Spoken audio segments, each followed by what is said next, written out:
Before closing the walls, we identify the location of the electrical chases, conduits, which are preformed into each SIP panel according to these specifications.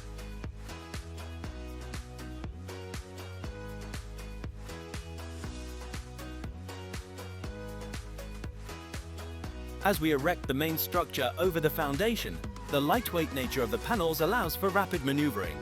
The modular system ensures a perfect fit for every component, leaving the rough openings for doors and windows ready for installation. Here we see the detail. The electrical box is inserted directly into the insulating core.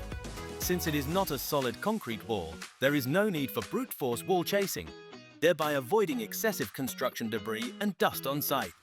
A crucial step is vertical connectivity. Using a hole saw, we drill through the top plate. This opening creates a direct path through the expanded polystyrene, EPS, allowing cables to run from the ceiling down to each receptacle without obstruction.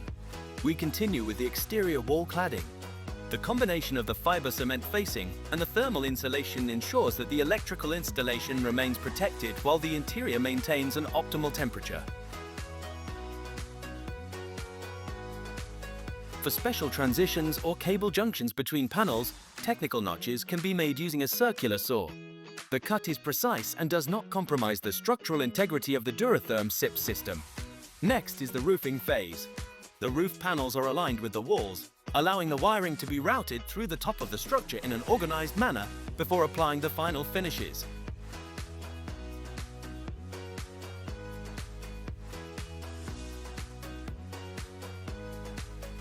Finally, we install the fixtures. We place the switch plates, recessed LED lighting, and outlets. The result is a room with an impeccable finish, high energy efficiency, and a safe, professional electrical installation. If an installation is required on a SIP wall that lacks preformed electrical channels, a copper or galvanized steel pipe can be heated with a blowtorch.